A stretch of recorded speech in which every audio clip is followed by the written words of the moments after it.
রহমানির রহিম। বর্ণমালা আদর্শ উচ্চ বিদ্যালয় কলেজ কর্তৃক আয়োজিত অনলাইন ক্লাসে নবম দশম শ্রেণীর শিক্ষার্থীদের পদার্থবিজ্ঞান ক্লাসে স্বাগতম।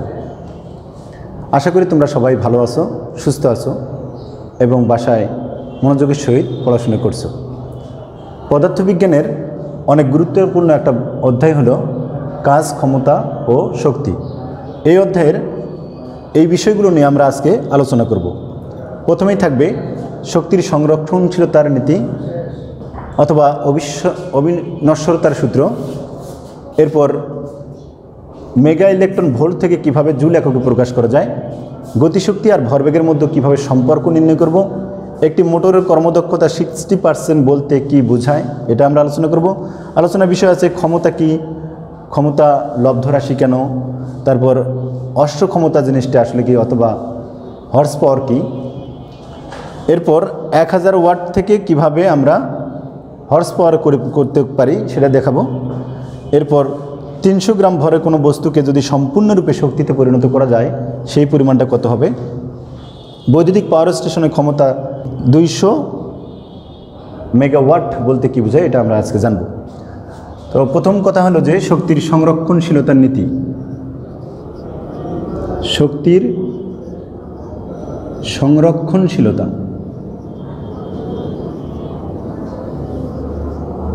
অথবা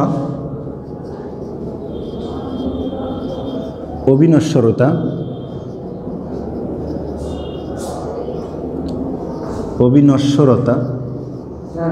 অথবা নিত্যতা সূত্র।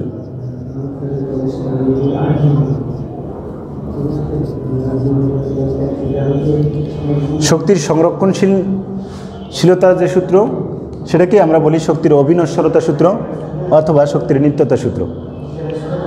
আমরা জানি যে শক্তি কখনো সৃষ্টিও করা যায় না, ধ্বংসও করা যায় না। শক্তি কেবল এক রূপ থেকে অন্য রূপে রূপান্তরিত হয় মাত্র। যত প্রকারের শক্তি আছে সেই শক্তিগুলো এই বিশ্বের যেদিন সৃষ্টি হয়েছিল সেই দিন থেকে আজকে পর্যন্ত শক্তির কোনো সৃষ্টিও হয়নি, ধ্বংসও হয়নি, কেবলমাত্র এক রূপ থেকে অন্য রূপে রূপান্তরিত হয়েছে মাত্র। মহাবিশ্বের সৃষ্টি থেকে শুরু করে আজকে পর্যন্ত যত শক্তি আছে সেই শক্তি কেবলমাত্র চেঞ্জ হয়েছে, কিন্তু কখনোই সৃষ্টি বা ধ্বংস হয়নি। এই সূত্রের মাধ্যমে আমরা বলতে পারি যে শক্তি কখনো সৃষ্টি হয় না বা ধ্বংস হয় না, কেবল এক রূপ থেকে অন্য রূপে রূপান্তরিত হয়। আর এই মহাবিশ্বের মোট শক্তির পরিমাণ নির্দিষ্ট এবং অপরিবর্তনীয়। এটি ছিল শক্তির সংরক্ষণশীলতার সূত্র। এরপর মেগা ইলেকট্রন ভোল্টকে কিভাবে জুল এককে প্রকাশ করা যায়। যদি বলি যে 100 মেগা ইলেকট্রন ভোল্ট, এটাকে জুল এককে প্রকাশ করতে হবে, সেক্ষেত্রে এই 100 ঠিক থাকবে। মেগা বলতে মনে রাখবা যে 10⁶ এবং 1.6 গুণন 10⁻19 কুলম, এবং এই ভোল্টটাকে বলবো যে 1 ভোল্ট। পুনরায় আমরা লিখতে পারি যে 100 × 10⁻6 × 1.6 × 10⁻19 কুলম। এই 1 ভোল্টের পরিবর্তে আমরা বলতে পারি যে 1 × জুল পার কুলম। ভোল্টের পরিবর্তে আমরা বলি জুল পার কুলম। আমরা জানি যে একক ধনাত্মক চার্জকে অসীম বিন্দু থেকে কোনো পরিবাহীর বা কোনো তড়িৎ ক্ষেত্রে একটা নির্দিষ্ট বিন্দুতে আনতে যে পরিমাণ কাজ সম্পন্ন হয় তাকে বিভব বলে। সেই বিভবের একক হলো ভোল্ট। সেই ভোল্টকে লেখা যায় জুল পার কুলম। এখন এই কুলম আর কুলম যদি কেটে দেওয়া যায় তাহলে আমরা পেয়ে যাব এই 100 গুণন 10⁻6 × 1.6 গুণন 10⁻19 জুল। এই হিসেবটা থেকে আমরা বলতে পারি যে এটা হবে 1.6 গুণন 10⁻11 জুল। তাহলে এইভাবে যত মেগা ইলেকট্রন ভোল্ট বলবে তুমি এইভাবে কাজটা করতে পারো। এখানে 100-র পরিবর্তে 200 থাক, 500 থাক, যেটাই থাক না কেন 100-র জায়গায় 100 বা 200 লিখলে 200 লিখবা। তারপর মেগা বলতে 10⁻6, তারপর ইলেকট্রনের যে চার্জ 1.6 গুণন 10⁻19 কুলম, এবং এই যে ভোল্টের পরিবর্তে 1 ভোল্ট, 1 ভোল্টকে আবার আমরা বলতে পারি 1 জুল পার কুলম। এখানে কুলম কুলম যদি কেটে যায় তাহলে পেয়ে যাব 1.6 গুণন 10 টু দি পার 11 জুল। তাহলে এইভাবে মেগা ইলেকট্রন ভোল্ট থেকে যে কোনো সময় তোমরা জুলে প্রকাশ করে দিতে পারবা। এরপর যদি বলি গতিশক্তি ও ভরবেগের মধ্যে সম্পর্ক, আমরা জানি যে যান্ত্রিক শক্তির দুইটা রূপ হচ্ছে, একটা গতিশক্তি আর একটা বিভব শক্তি। যান্ত্রিক শক্তিটা কি? যান্ত্রিক শক্তি হলো একটা বস্তু গতিশীল অবস্থায় অথবা স্বাভাবিক অবস্থান থেকে অন্য কোনো অবস্থানে আনা হলে কাজ করার যে সামর্থ্য অর্জন করে সেটাই হলো যান্ত্রিক শক্তি। সেই যান্ত্রিক শক্তি হতে পারে দুই প্রকার, একটা হলো গতিশক্তি আর একটা বিভব শক্তি। আমরা জানি গতিশীল অবস্থায় বস্তু কাজ করার যে সামর্থ্য অর্জন করে বা লাভ করে সেটাই হলো গতিশক্তি, আর স্বাভাবিক অবস্থান থেকে অন্য কোনো অবস্থানে আনা হলে অর্থাৎ ভূমি থেকে সামান্য উচ্চতায় যদি কোনো বস্তুকে আনা হয় তাহলে বস্তুটি কাজ করার যে সামর্থ্য লাভ করে সেটাই হলো বিভব শক্তি। যাই হোক, সেই যান্ত্রিক শক্তি দুই প্রকার, একটা হলো গতিশক্তি আর একটা বিভব শক্তি। সেই গতিশক্তি ভরবেগের সাথে কিভাবে সম্পর্কিত এটা আমরা এখন দেখব। এই গতিশক্তি এবং ভরবেগের মধ্যে একটা রিলেশন আছে। গতিশক্তি ও ভরবেগের মধ্যে সম্পর্ক।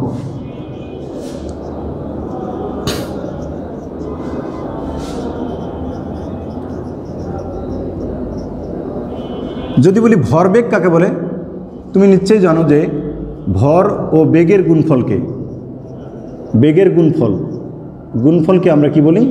ভরবেগ। ভর ও বেগের গুণফলকে বলি ভরবেগ।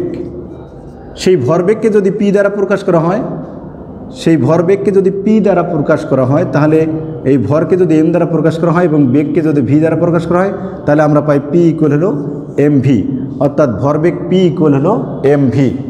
এখন আবার গতিশক্তি আমরা জানি যে এই গতিশক্তি সমান হলো কৃত কাজ। গতিশক্তি সমান হচ্ছে কৃত কাজ। কৃত কাজটা কি?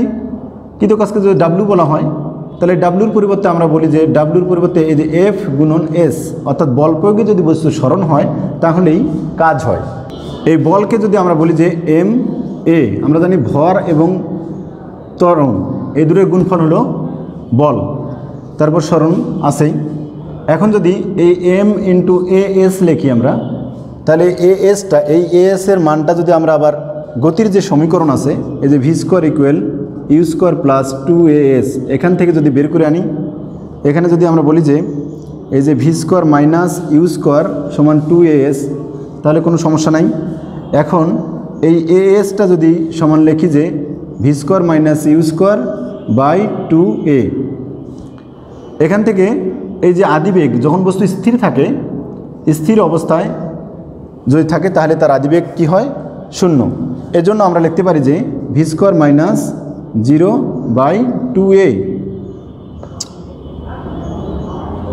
শুধু 2।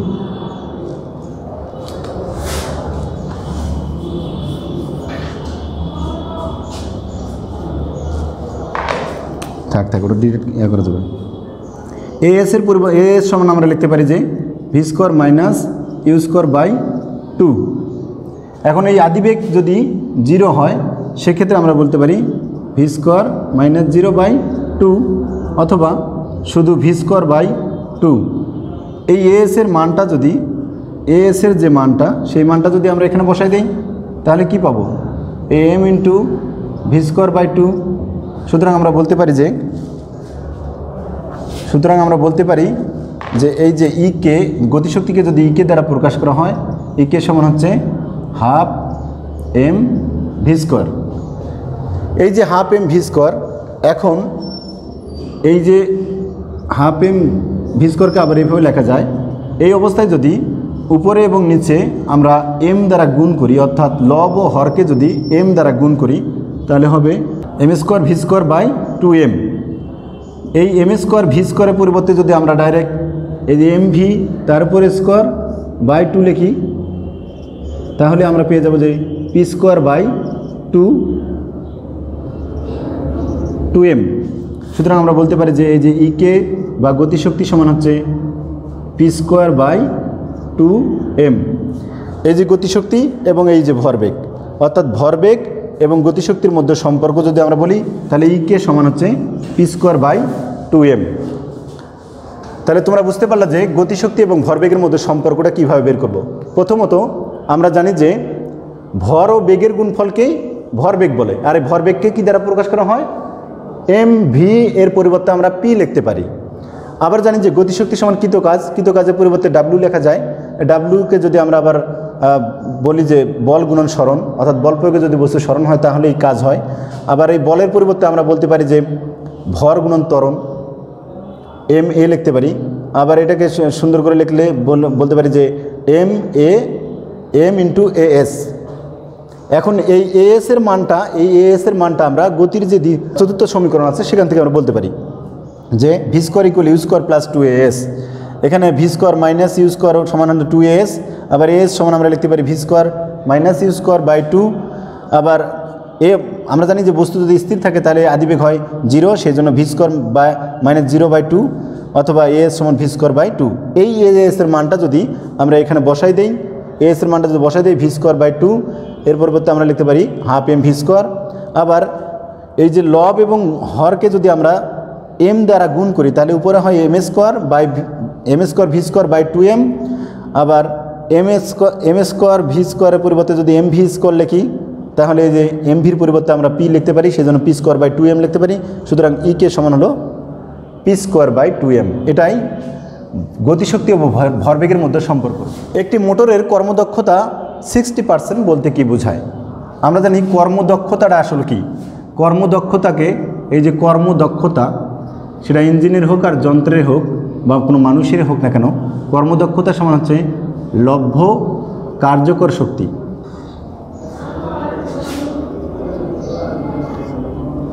ভাগ মোট প্রদত্ত শক্তি, মোট প্রদত্ত শক্তি ইন্টু 100%। মনে রাখবো যে একটা ইঞ্জিনে বা যন্ত্রে কি পরিমাণ শক্তি দেওয়া হলো এবং সেই শক্তির কতটুকু কাজে ব্যয় হয়েছে, অর্থাৎ আমরা যে শক্তি দিয়েছি তার মধ্যে কতটুকু কাজে রূপান্তর করা সম্ভব হয়েছে, সেইটাই হলো লভ্য কার্যকর শক্তি। এই লভ্য কার্যকর শক্তিকে যদি মোট শক্তি দ্বারা ভাগ করা যায় তাহলে এই অনুপাতটাকে আমরা বলবো কর্মদক্ষতা। এটাকে সবসময় শতকরায় প্রকাশ করা হয়। তাহলে এখন যদি বলি একটি মোটরের কর্মদক্ষতা 60% বলতে কি বোঝায়? মনে রাখবো যে একটি ইঞ্জিনে বা মোটরে যদি 100 জুল যদি শক্তি দেওয়া হয় তাহলে সেই 100 জুলের মধ্যে 60 জুল পরিমাণ কাজে রূপান্তর করবে এবং বাকি অবশিষ্ট 40 জুল অপচয় করবে। এটাই বুঝি। কি বললাম? যে 100 জুল যদি শক্তি দেওয়া যায় যন্ত্রটিতে তাহলে এখান থেকে 60 জুল সে কাজে রূপান্তর করতে পারবে এবং বাকি যে অবশিষ্ট যে 40 জুল থাকে এটাকে অপচয় করবে, এটা অপচয় করবে। এটাই হলো লভ্য কার্যকর শক্তি, যেটা আমরা পেলাম লভ্য কার্যকর। তাহলে কোনো মোটরের কেন, কোনো ইঞ্জিন কেন, যে যন্ত্র হোক ইঞ্জিন হোক যেটাই বলি না কেন, যে পার্সেন্টেজটা দেওয়া হবে মনে রাখবো যে 100-র মধ্যে তত পরিমাণ শক্তি সে কাজে রূপান্তর করতে পারতেছে আর বাকিটা অবশিষ্টটা কি করতেছে? অপচয় করতেছে। এইভাবে আমরা বলবো যে কোনো যন্ত্রের কর্মদক্ষতা বলতে যে পার্সেন্টেজটা দেওয়া থাকবে সেটাই। এরপর ক্ষমতা কি? ক্ষমতা লব্ধ রাশি কেন? যদি বলি ক্ষমতা কি, এই যে ক্ষমতা, আমরা জানি যে ক্ষমতা সমান হলো কাজ ভাগ সময়। কোনো ব্যক্তি, বস্তু বা যন্ত্র যেটাই বলি না কেন, কোনো ব্যক্তি হোক, যন্ত্র হোক, বস্তু হোক, যদি 1 সেকেন্ড সময়ে যে পরিমাণ কাজ করতে পারে, অর্থাৎ কোনো ব্যক্তি, বস্তু বা যন্ত্র প্রতি একক সময়ে যে পরিমাণ কাজ করতে পারে সেটাই তার ক্ষমতা। যদি বলি যে কোনো ব্যক্তি, বস্তু বা যন্ত্র 1 সেকেন্ড সময়ে 1 জুল পরিমাণ কাজ করতে পারে তাহলে তার ক্ষমতা কত? এই 1/1 মানে 1, আর এটা হলো জুল পার সেকেন্ড, আর জুল পার সেকেন্ডের আরেক নাম হলো ওয়াট, অর্থাৎ ক্ষমতার একক কি? ওয়াট। তাহলে যদি বলি যে 1 সেকেন্ডে কোনো ব্যক্তি 1 জুল পরিমাণ কাজ করতে পারে তাহলে তার ক্ষমতা হলো 1 ওয়াট ক্ষমতা। তাহলে এখন বলা হচ্ছে যে ক্ষমতাটা কি আসলে। ক্ষমতা মনে রাখবো যে কোনো ব্যক্তি, বস্তু বা যন্ত্র প্রতি একক সময়ে যে পরিমাণ কাজ করতে পারে সেটাই তার ক্ষমতা। এখন যদি বলি যে ক্ষমতা লব্ধরাশি কেন, আমরা জানি যে ক্ষমতাকে বিশ্লেষণ করলে, এই ক্ষমতাকে বিশ্লেষণ করলে পাওয়া যায় কাজ ভাগ সময়। সময় যেহেতু মৌলিক রাশি কিন্তু কাজ একটা যৌগিক রাশি, এই কাজকে বিশ্লেষণ করলে আমরা পাবো বল গুণন সরণ, আর সময় তো আছেই ভাগ অবস্থায়। বলকে বিশ্লেষণ করলে পাওয়া যাবে ভর গুণন ত্বরণ, আবার সরণ তো আছেই ভাগ সময়। এই ত্বরণকে বিশ্লেষণ করলে আমরা পাই বেগ ভাগ সময়, বেগ বাই সময়, আগের থেকে একটা সময় ছিল তাহলে সময় স্কোয়ার ইন্টু সরণ। এরপর ভর, সময় এবং সরণ এগুলোকে বিশ্লেষণ করা যায় না, কিন্তু এই বেগকে বিশ্লেষণ করা যায়। ভর ইন্টু বেগকে বিশ্লেষণ করলে সরণ বাই সময় লেখা যায়। তাহলে আগে থেকে সময় স্কোয়ার ছিল, এখন হবে সময় কিউব ইন্টু সরণ। সুতরাং আমরা বলতে পারি যে ভর ইন্টু সরণ স্কোয়ার ভাগ সময় কিউব। যেহেতু এই ক্ষমতাকে বিশ্লেষণ করলে একাধিক মৌলিক রাশি পাওয়া যায়, সেই জন্য আমরা বলবো যে এই ক্ষমতা একটি যৌগিক বা লব্ধ রাশি। আমরা জানি যে সকল রাশি স্বাধীন বা নিরপেক্ষ, যে রাশিগুলোকে আর বিশ্লেষণ করা সম্ভব নয়, যে রাশিগুলো অন্য রাশির উপর নির্ভরশীল নয় বরং এই রাশিগুলোর উপর অন্য রাশিগুলো নির্ভরশীল, তাদেরকে মৌলিক রাশি বলে। এই মৌলিক রাশি আমরা জানি 7টা আছে, সেটা হলো দৈর্ঘ্য, ভর, সময়, তাপমাত্রা, তড়িৎ প্রবাহ, পদার্থের পরিমাণ। এগুলো হচ্ছে মৌলিক রাশি। এই মৌলিক রাশিগুলো বাদ দিয়ে, 7টি মৌলিক রাশি বাদ দিয়ে যতগুলো রাশি আছে সবগুলো যৌগিক বা লব্ধ রাশি। তাহলে মনে রাখবো যে এই ক্ষমতা একটা যৌগিক রাশি, কারণ কি ক্ষমতাকে বিশ্লেষণ করলে একাধিক মৌলিক রাশি পাওয়া যায়, অথবা একাধিক মৌলিক রাশির সমন্বয়ে ক্ষমতা রাশিটি প্রতিষ্ঠিত, সেই জন্য আমরা বলবো যে ক্ষমতা একটি যৌগিক বা লব্ধ রাশি। এরপর এই যে ক্ষমতার একক একটা ওয়াট, আবার আছে অশ্ব ক্ষমতা বা হর্স পাওয়ার।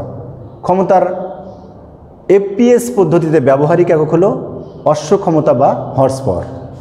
এই যে অশ্ব ক্ষমতা যেটা বলি আমরা, হর্স পাওয়ার যেটা বলি, হর্স পাওয়ার অথবা অশ্ব ক্ষমতা।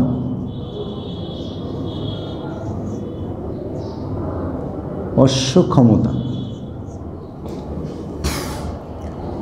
এফপিএস পদ্ধতি, তোমরা জানো যে এফপিএস পদ্ধতি হলো ক্ষমতার, এফপিএস পদ্ধতি হচ্ছে একটা পরিমাপের একটা পদ্ধতি।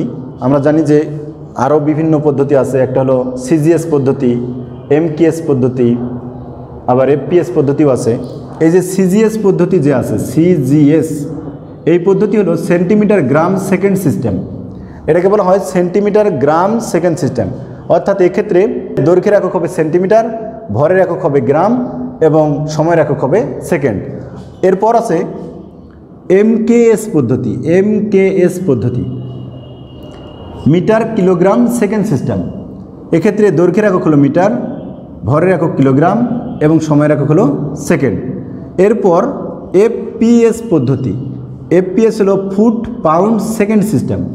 Foot pound second system. দৈর্ঘ্যের একক হলো ফুট, ভরের একক পাউন্ড এবং সময়ের একক হলো সেকেন্ড। এই এফপিএস পদ্ধতিতে ক্ষমতার ব্যবহারিক একক হলো অশ্ব ক্ষমতা বা হর্স পাওয়ার। সেই হর্স পাওয়ার আসলে কি মনে রাখবো যে 550 পাউন্ড ভরের যদি কোনো বস্তু থাকে, 550 পাউন্ড ভরের কোনো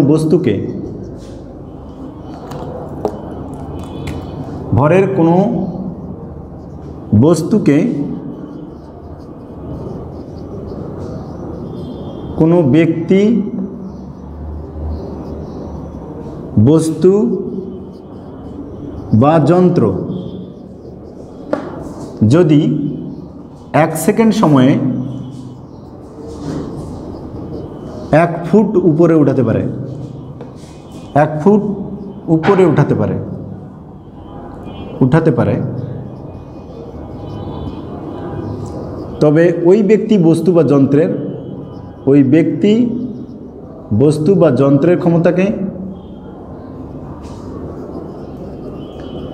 যন্ত্রের ক্ষমতাকে অশ্ব ক্ষমতা অথবা এক অশ্ব ক্ষমতা বলে, অশ্ব ক্ষমতা বা হর্স পাওয়ার বলে।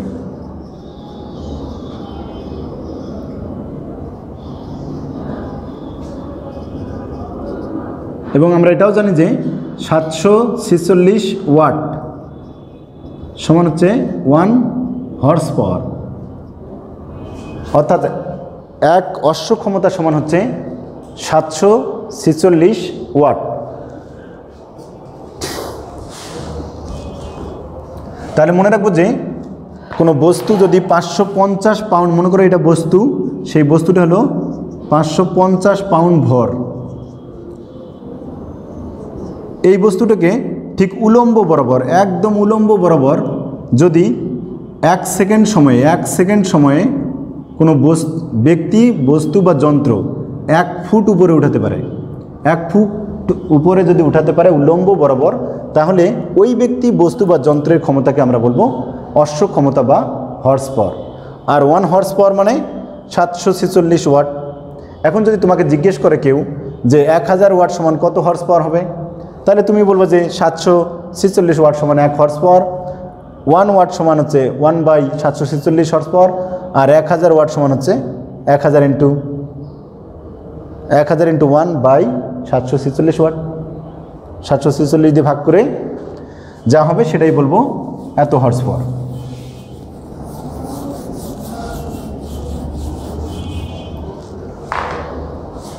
এই যে আমি লিখে রাখছি যে 1000 ওয়াটকে হর্স পাওয়ারে প্রকাশ করতে হবে। তাহলে আমরা কিছুক্ষণ আগেই শুনছি যে এই যে 746 ওয়াট সমান হচ্ছে 1 হর্স পাওয়ার বা এইচপি। আবার তাহলে 1 ওয়াট সমান কত? তাহলে বলবো 1/746 হর্স পাওয়ার। এখন যদি বলি 1000 ওয়াট সমান কত, একদম সহজভাবে মনে রাখবা যে 1 ইন্টু 1000/746 হর্স পাওয়ার। এটা ভাগ করলে যা হবে তাই। এরপর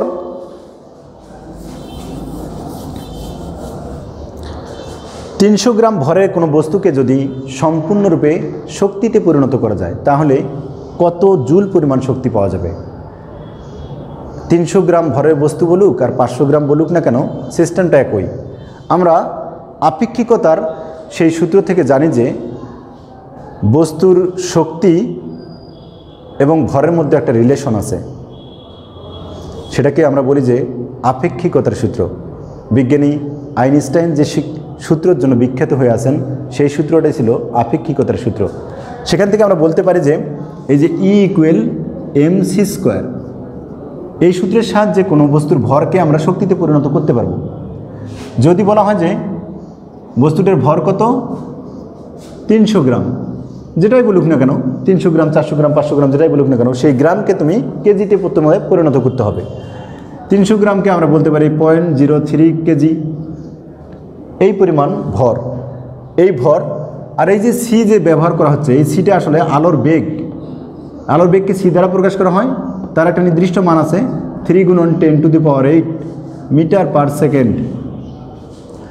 আলো 1 সেকেন্ডে 3 × 10⁸ মিটার যেতে পারে, অর্থাৎ 1 সেকেন্ডে আলো 30 কোটি মিটার যেতে পারে।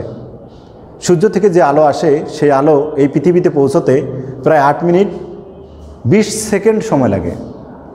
সূর্যের থেকে আমাদের এই পৃথিবীর দূরত্ব 15 কোটি কিলোমিটার। এই দূরত্বটা পাড়ি দিতে আলোর মাত্র 8 মিনিট 20 সেকেন্ড সময় লাগে। সেই দূরত্ব এবং এই সময় বিবেচনা করলে আমরা পাই যাব 3 × 10⁸ মিটার পার সেকেন্ড আলোর বেগ, অর্থাৎ 30 কোটি মিটার যায় আলো 1 সেকেন্ডে। সেই আলোর বেগ এবং ভর যদি আমরা এখানে গুণ করি, তাহলেই পেয়ে যাব 0.03 × 3 × 10⁸। এই দূরে গুণ করলে যে আনসারটা আসবে সেটাই হবে 300 গ্রাম ভরের কোনো বস্তুকে সম্পূর্ণরূপে শক্তিতে পরিণত করলে যত জুল হবে। তোমরা নিজেরা একটু ক্যালকুলেশন করে নিবা। 0.03কে 3 × 10⁸ দ্বারা গুণ করলে যা হয় সেটাই হলো 300 গ্রাম ভরে কোনো বস্তুকে সম্পূর্ণরূপে শক্তিতে পরিণত করলে যেটা পাওয়া যায় সেটা।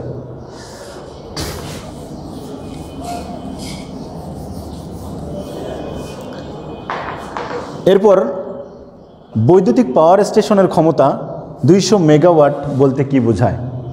বৈদ্যুতিক পাওয়ার স্টেশনের ক্ষমতা, কোনো বৈদ্যুতিক পাওয়ার স্টেশনের ক্ষমতা লেখা আছে 200 মেগাওয়াট। সবসময় মনে রাখবো মেগা জিনিসটা আসলে কি। মেগা বলতে মনে রাখবো যে 10⁶ এই পরিমাণ। মেগা বলতে 10⁶, অর্থাৎ 1 লেখার পর 6টা শূন্য লিখলে যা হবে সেটা হলো মেগা। আর ওয়াট বলতে আমরা যদি বলি ওয়াট, তাহলে এটার সাথে 1 × ওয়াটকে আমরা বলি joule per second, joule per second. তাহলে এটা গুণ করলে যা হবে, অর্থাৎ 200 × 10⁶ এত। এই ওয়াটের পরিবর্তে যদি আমরা লিখি জুল পার সেকেন্ড, তাহলে বিষয়টা দাঁড়াবে যে বৈদ্যুতিক পাওয়ার স্টেশনের ক্ষমতা 200 মেগাওয়াট বলতে আসলে কি বোঝায়, যে 1 সেকেন্ড সময়ে ওই পাওয়ার স্টেশনটিতে 200 ×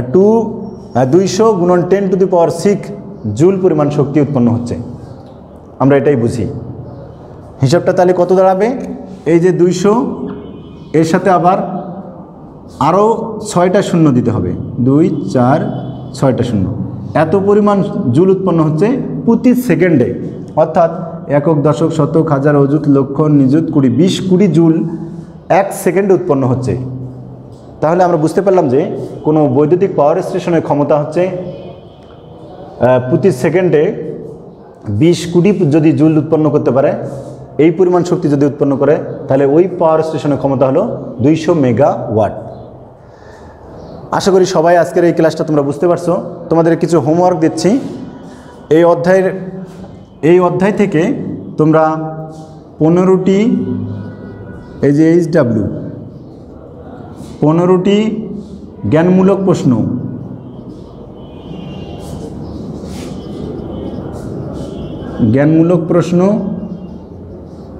এবং 5টি অনুধাবনমূলক প্রশ্ন,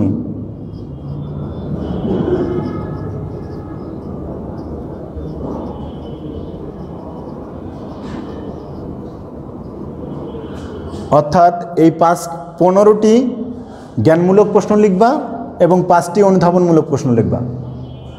এটাই তোমাদের হোমওয়ার্ক। আশা করি আজকের কথাগুলো সবাই তোমরা বুঝতে পেরেছো এবং এই পরবর্তীতে আমরা এই অধ্যায়ের সৃজনশীল নিয়ে আলোচনা করব। তোমরা মনোযোগের সহিত ক্লাসগুলো দেখবে এবং সেই অনুযায়ী হোমওয়ার্ক করে তারপর স্কুলে এসে জমা দিয়ে যাবে। এই পর্যন্তই। তোমরা ভালো থাকবে। আল্লাহ হাফেজ।